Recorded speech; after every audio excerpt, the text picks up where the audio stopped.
Bonjour, c'est Reshtika, psychologue clinicienne. Aujourd'hui, nous vous cause le bon étudiant qui nous capable d'identifier en quatre groupes principaux. En premier, nous avons un écolier, des enfants âgés entre 3 à 11 ans, donc vers grade 6, moi je l'appelais anciennement la CPE. Ensuite, nous avons un collégien de 11, 12 à 17, 18 ans. Ensuite, nous avons un étudiant à l'université qui nous capable de partager entre full-timers et ceux qui sont en part-time. Tout à l'heure, on va voir qui fait l'important. Donc, c'est de diviser en ces deux catégories. Et puis, surtout, qui ne pas oublier les enfants qui ont des nécessités, des special needs, comme on appelle qui en soi-même un très grand élément, grande population qui fait face à ma difficulté, soit en termes de motricité, soit en termes de difficultés intellectuelles. Alors, on va prendre première catégorie, mes enfants qui à l'école primaire en ce moment, à la peut-être pre-primary school, que ce soit l'école d'État, l'école privée, donc ils ne retrouvent eux d'un coup à la maison. Donc, vous pensez pour mes enfants d'un premier coup, pour la plupart du temps, je content, paraître week-end prolongé, pas trop comprendre ce que c'est. Je trouve aussi beaucoup de photos et de vidéos qui peuvent circuler, mes enfants qui peuvent recount and recollect de façon de vivre par rapport à ça, de faire un joli dessin, des vidéos sur le Covid, et tout ça en fonction bien sûr de notre capacité de compréhension. Différents déportages en catégories aussi, c'est parce que depending on l'âge que nous trouvons nous et nos capacités de réfléchir, de raisonnement, de mémoire et de réguler nos émotions, résoudre nos problèmes est différent. Et nos needs aussi est différent depending on qui groupe nous trouve nous dedans. Maintenant, un enfant, un étudiant, qu'il est petit, qu'il est grand, il n'est pas existé et tout seul. Il existait bien sûr dans un entouré.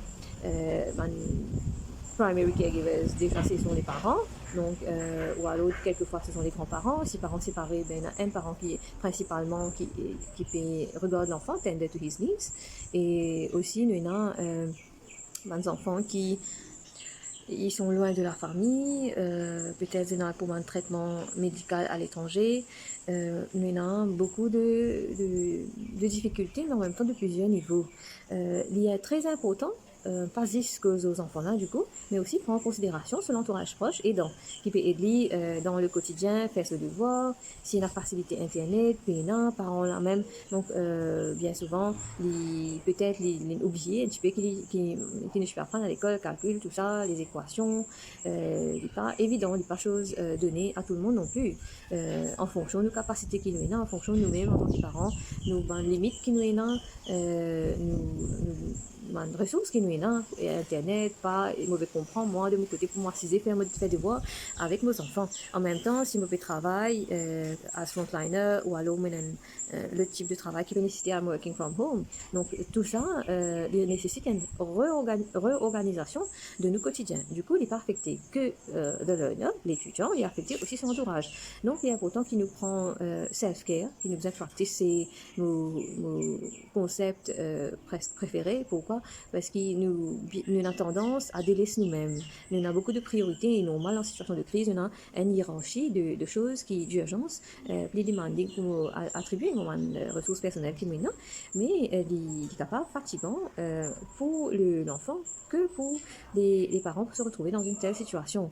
Et il y a aussi le fait que chez les tout petits, nous remarquons, vous êtes capable assez overly demanding sur envie de rester avec parents, une sensation d'anxiété, peut-être de séparation. Quand parents là écoute pas compris parce que tellement une habitué qu'il est là, je commence à crier, tantrums, parce que je t'exprime des émotions de différentes façons. Et nous sommes capables de retrouver aussi bedwetting, donc faire pipi au lit, peut venir un peu plus souvent, accompagné de cauchemars, donc problème d'appétit, soit manger plus, soit manger moins.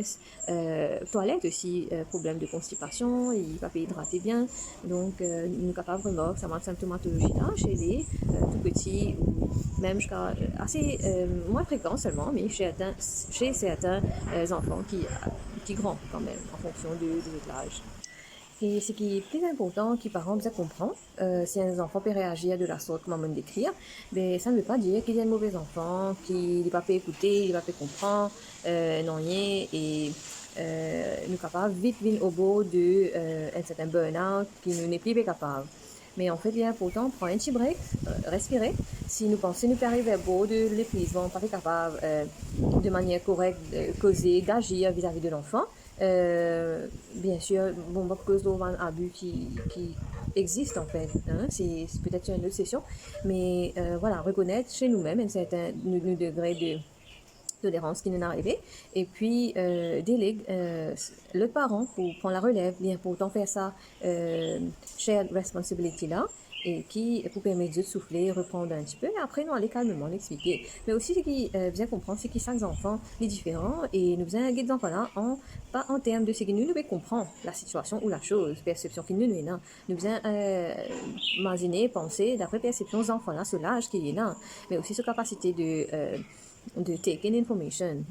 Donc, un enfant, il est difficile, il a une capacité de raisonnement abstraite, réfléchir, c'est quoi la pauvreté, quelle implication il a, conséquences positives, négatives, etc. dans la vie, comme ça au quotidien, ou alors dans le monde, par rapport au corona, c'est arrivé.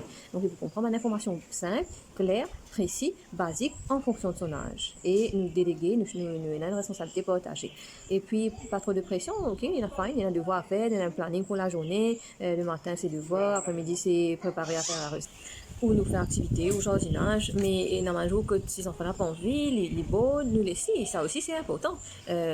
Boredom, il amène à la créativité, les enfants-là développer, débrouiller, ça c'est important. Et ça, il est capable d'appliquer même à un jeune âge, qui beaucoup de parents ont l'impression qu'il y a une difficulté pour absorber cette notion-là en fait.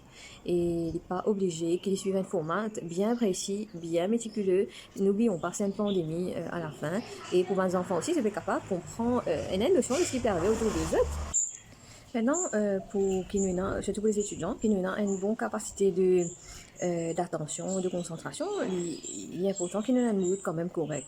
Nous remarquons quand on a des deux extrémités, un hyper bon mood, il affecte directement nos capacités de rétention et qualité information qui nous enregistrée, qui nous store dans nos cerveaux.